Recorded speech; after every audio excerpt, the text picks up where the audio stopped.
Foi realmente, Mariana, uma disputa muito grande aqui nas eleições em Goiânia, como a gente há muito tempo não via uma eleição tão acirrada para prefeito de Goiânia. Os analistas, inclusive, dizem que desde a eleição de 2000, quando tivemos 3 candidatos aí na disputa, na época tivemos aí uma disputa intensa entre o PT, tínhamos também ali Lúcia Vânia participando também, e aí, desde aquela época, a gente não tem uma disputa tão intensa que é acabando levando para o segundo turno aqui na capital. Daqui a pouco, inclusive, a gente vai trazer esse assunto aqui. Agora tem fala do Fred Rodrigues, do candidato Fred, Mariana. É isso aí, vamos ver o que o Fred disse ontem. Agora vai ficar mais claro, nós teremos um confronto mais direto. Eu acredito que muitas pessoas talvez o tenham enxergado como um candidato da direita, e agora vai ficar claro que ele não é. Muitas pessoas talvez tenham dado ao voto a ele por causa, influenciada pelas pesquisas que foram fajutas, mais uma vez, que essas pesquisas fizeram com o eleitorado goianiense aqui, foi uma covardia o que fizeram com vocês. Agora vocês viram quem estava na frente desde o começo e a gente nunca mentiu para vocês. Então, o eleitor, sem dúvida, vai continuar mantendo nosso projeto. Projeto sério, não cometi nenhuma fake news, não tive material retirado do ar meu por fake news que eu tenha dito, então eu realmente vou continuar trabalhando com a verdade e é justamente por isso que a gente vai fazer o que eles só vão conseguir prometer. O nosso projeto foi o mais corajoso de longe, nós propusemos cargos técnicos abaixo do acordão político e foi justamente por isso que nós chegamos, o meu partido e o Partido Novo, que são partidos que têm essa excelência na sua própria doutrina, a composição de cargos técnicos, e foi isso que a gente apresentou. A gente vê outros candidatos aí que já estão com várias composições, né, que vão ter que vender a prefeitura, e é isso que a gente não vai fazer. A gente não vai vender a prefeitura, eu tenho falado isso desde o começo da campanha. Goiânia vai parar de trabalhar para a prefeitura e a prefeitura vai voltar a trabalhar para o Goiânia. Rafael, o que eu acho que vale a pena também a gente começar a falar aqui, eu queria passar a bola para você e para o Josiel com essa provocação, analistas dizem que não foi uma virada, que não foi que não foi erro de pesquisa, que foi sim uma virada, que na sexta-feira o que reverberou em redes sociais de pedidos de Bolsonaro, de pedidos de Pablo Marçal, que tem uma representatividade, que tem uma popularidade aqui no nosso estado, que teriam feito com que o Fred conseguisse chegar ao segundo turno, que na verdade não foi erro de pesquisa. O Fred diz ali na fala dele que as pesquisas talvez não estavam tão corretas e tudo. Como é que vocês avaliam isso? Foi erro de pesquisa ou foi realmente algo que aconteceu ali nos 45 do segundo tempo? Mariana, o fato, inclusive, é que as pesquisas já apontavam um crescimento de Fred Rodrigues desde a vinda de Jair Bolsonaro a Goiânia há poucas semanas, há poucos dias. E aí esse crescimento vinha aparecendo, mas as pesquisas, várias delas, ainda não apontavam, Josiel Menezes, que Fred Rodrigues estava em primeiro lugar. Você acredita que foi uma virada realmente nos últimos dias, que o candidato do PL ganhou espaço nos últimos dias de campanha, principalmente devido à participação direta de Jair Bolsonaro nesta eleição aqui na capital? Muito bom dia para você, seja bem-vindo mais uma vez ao Mundo em Sua Casa. Bom dia, Rafael, bom dia, Mariana, bom dia você que está acompanhando o Mundo em Sua Casa. Eu discordo da fala do Fred Rodrigues com relação a dizer que desde o início realmente ele estava liderando.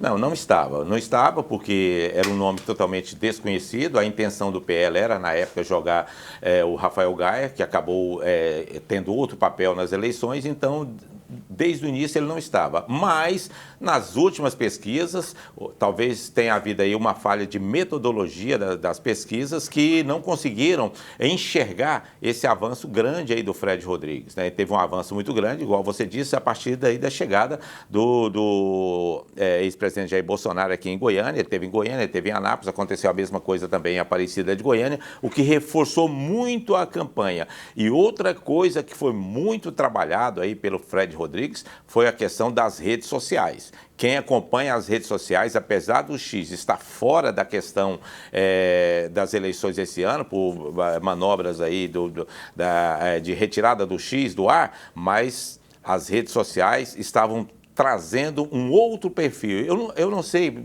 talvez faltou um pouco de trabalho aí da coordenação do Sandro Mabel com relação às redes sociais, que as redes sociais não apontavam realmente aí que o Sandro Mabel pudesse de fato por exemplo, ganhar no primeiro turno, igual muitas pesquisas acabavam indicando. Assim também como a questão da Adriana Corsi, né, que também não trabalhou muito essa questão das redes sociais. Então, hoje, eu falo para você que as redes sociais, o trabalho, se souber fazer, realmente dá um resultado muito bom. Mesmo porque a gente sabe que a questão de horário eleitoral era muito pequeno, por exemplo, para o Fred Rodrigues, né? Então, tudo isso aí fez com que ele pudesse, então, apostar mais na questão das redes sociais. Josiel, e agora? Esse confronto de dois candidatos considerados de direita, inclusive o Fred, considerado de extrema-direita, o Mabel de direita.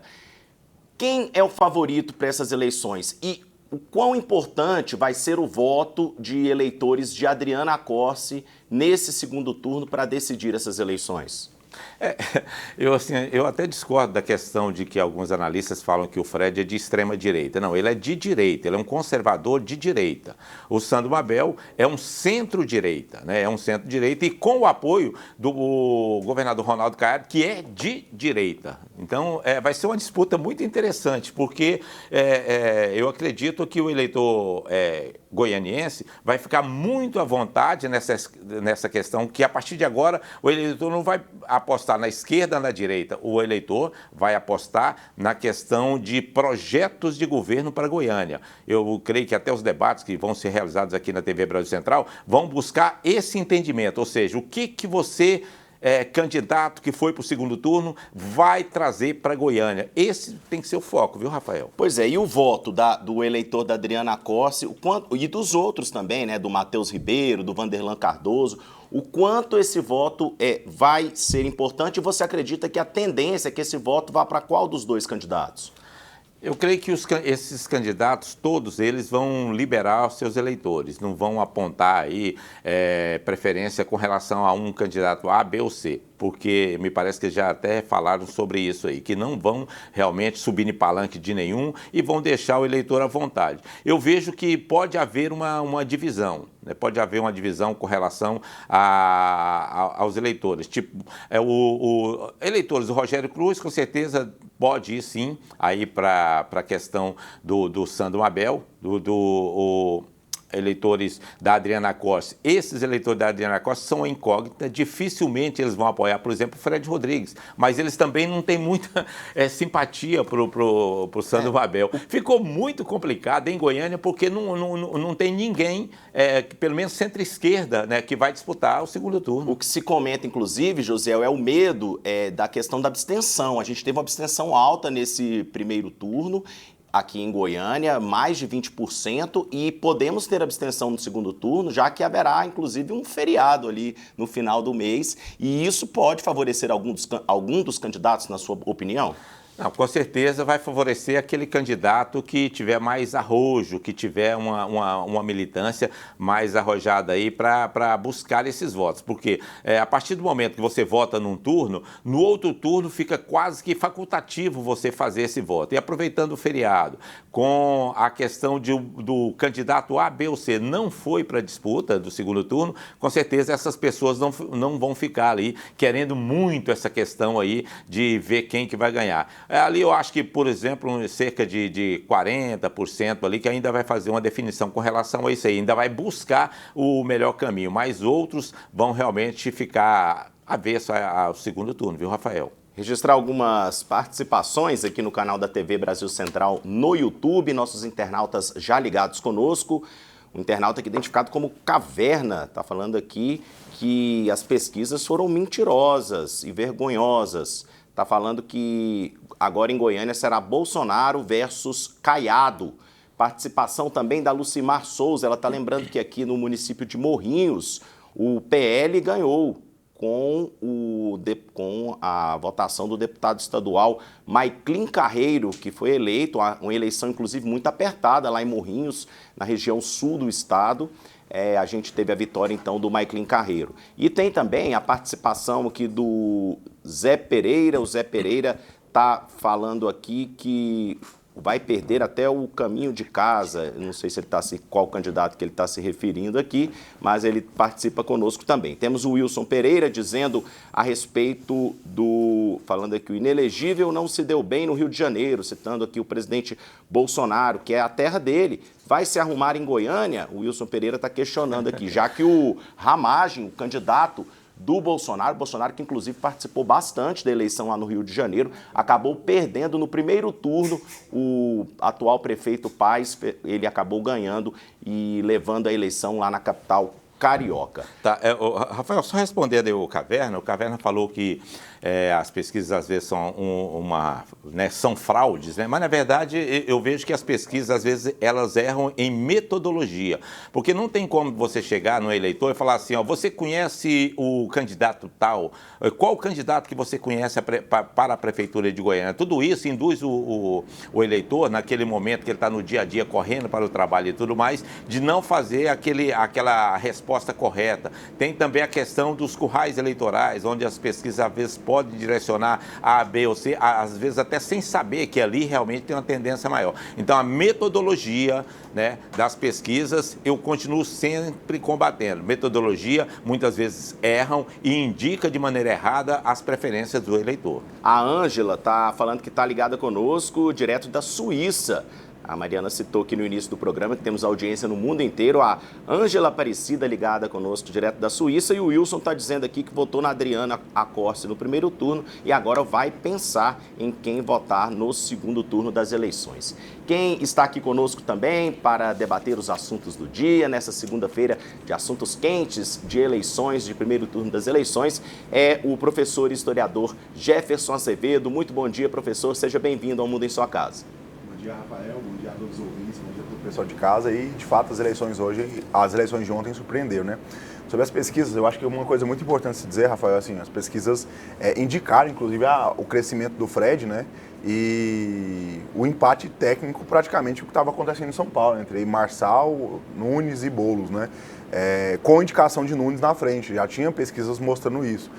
Aqui mostrava o crescimento do Marçal, a última pesquisa mesmo falou que o Marçal tinha crescido mais de 10% no total das pesquisas, mas a pesquisa é o cenário, né? A foto daquele momento, né? Então, como o Bolsonaro veio muito a Goiânia, mostrar uma indicação do crescimento do Fred, talvez para aquele momento seria importante, assim, mas de fato eu não imaginei que o Fred estaria no segundo turno. Eu imaginei, sendo bem sincero, pelo indicativo das pesquisas, eu imaginei que o segundo turno em Goiânia seria entre Mabel e Adriana Costa. Só que mostrou outra coisa, né? O cenário foi outro, assim. Eu acredito, inclusive, que os eleitores da Adriana que teve mais de 20% dos votos, eu acho que os eleitores da Adriana não vão votar no Fred e tem uma tendência, eu acredito que nessa perspectiva tem grande chance do Mabel ganhar essa eleição por causa disso, porque, de fato, o Fred seria a representação do bolsonarismo aqui. Eu não acredito que ninguém que votou na Adriana, ou o pessoal do PT, praticamente, vai anular todos os votos e ter uma perspectiva disso. Então, há uma indicação nessa perspectiva. Da mesma forma em São Paulo, né? Acho que os votos do Pablo, que foram mais de 20% também, não vão de forma nenhuma para o Boulos, devem ir para o Ricardo Nunes e a perspectiva é indicar também uma vitória do Nunes em São Paulo. E daí a gente pode pensar um pouco disso, né? Eu acho que a derrota do Ramagem no Rio de Janeiro já é esperada, mas ele cresceu muito, sendo bem sincero, ele cresceu bastante. O Ramagem estava muito pequeno, estava em 7% e tudo mais. Ele chegou a 30% dos votos. Eu acho que isso tem a ver com o Bolsonaro fazendo a eleição lá. O Bolsonaro também, a eleição do filho dele também foi... Os votos do filho dele também foi o Bolsonaro abraçando também, foi o vereador mais bem votado do município do Rio de Janeiro. E a eleição do Renanzinho, né, em Santa Catarina. Inclusive teve um comício que o Bolsonaro não deixou o Renan falar, era um candidato mudo, assim. O cara não fez nada, não conseguia nem falar, mas mesmo assim foi eleito. Então, assim, de fato, eu acho que o bolsonarismo não está derrotado igual algum pessoal acreditava que estaria. Eu acho que tem muita força ainda, tem muita força política ainda. E vamos ver o que acontece agora nesses municípios que faltam. Professor, né? Rafael, desculpa, mas assim, o meu entendimento é de que na questão da esquerda no Brasil, faltou um arrojo, principalmente do presidente Lula, da Gleisi Hoffmann, de quem comandava o PT com relação às eleições municipais. Eu não sei se o senhor concorda com isso, de que se houvesse, né, ou talvez não teve espaço, porque o que se falava muito aí é que o presidente Lula não tinha coragem de sair às ruas, de buscar realmente esse contato com o povo para fazer com que os seus candidatos pudessem, de fato, aí, ter sucesso nessas eleições. Você acredita que foi isso também que faltou? Ou seja, a coragem do presidente Lula de ir às ruas, de enfrentar o povo para que pudesse ter uma melhor sorte nessas eleições? Eu não vejo por esse lado, não. Assim, acho que isso é um dos fatores que devem ser avaliados, de fato. Acho que o presidente da República poderia ter se envolvido mais em campanhas. O Bolsonaro, de fato, se envolveu em várias campanhas. Eu acho que isso é válido enquanto do processo democrático, que um representante, um líder carismático como o Bolsonaro e o Lula deveriam ter se envolvido, mas o Bolsonaro se envolveu, o Lula não se envolveu tanto. Eu acho que são cidades chaves, né? Por exemplo, São Paulo mesmo, o Bolsonaro, o Lula e o Haddad ganhou na cidade de São Paulo na eleição de 2022. Já que em Goiânia, o Lula perde na eleição municipal. Talvez a influência dele não seria tão significativa. Inclusive porque a Adriana, quando era questionada por que ela não está abraçando o Lula, ela falava que quem vai governar sou eu. Então, pode ter um certo sentido do ponto de vista da rejeição. Por exemplo, Anápolis mesmo. Anápolis indicava, bem no início, indicava um crescimento gigantesco do Gomide, né? Gomide. Só que as visitas do Bolsonaro lá, inclusive, abraçou o candidato dele, fez com que o candidato dele crescesse. Ele sai no primeiro turno maior do que ele tinha iniciado. Então, gera um crescimento dele. Só que eu acho que, no geral, sendo bem sincero para vocês, eu acho que quem ganha sempre é o Centrão, né? A Folha de São Paulo soltou uma reportagem que 3.600 municípios vão ser liderados pelo Centrão, ou seja, 62% dos municípios serão do Centrão em 2025. Acho que quem nunca perde é o Centrão. Essa polarização de esquerda e direita, no final o Centrão sempre ganha. Da mesma forma foi a eleição para o Congresso Nacional, né? Quem ganhou no final foi o Centrão. E o PSD, inclusive, ultrapassou o MDB e a sigla com mais prefeitos eleitos do Brasil em 2024. Kassab, Gilberto né? Kassab. A gente vai falar sobre isso que daqui é a pouquinho, quadro inclusive. geral do Centrão, né? A gente pode observar os vereadores em Goiânia. O MDB, acho que elegeu 8 vereadores, se eu não me engano. Só o MDB elegeu 8 vereadores. Maior bancada. Então, assim, e a conta deles é a de eleger 9 a 10 vereadores. Assim, o presidente do MDB mesmo falava que tinha possibilidade de eleger esse tanto de pessoal. Então, assim, o Centrão sempre ganha. Agora, eu acho que aqui em Goiânia, acho que o PT como um todo tem que rever a estratégia. Se de fato a estratégia não seria, de fato, se declarar e abraçar o Lula, porque já são 3 eleições que a Adriana Costa perde, né? A Adriana Costa não consegue chegar no segundo turno. E também da mesma forma o Vanderlan, né? Que chegou no segundo turno em 2 eleições e agora ele sai em terceiro. Então, em quarto, né? Em quarto, desculpa. Então tem que repensar na verdade, a estratégia. em quinto, o Matheus Ribeiro. O Matheus passou ele nas últimas eleições. Matheus passou ele, desculpa. Viu, Jefferson, eu acho o seguinte, se a gente for apontar essa questão do Centrão aí, porque o Centrão, na verdade, é um camaleão, né? O Centrão, ele pende para onde for melhor.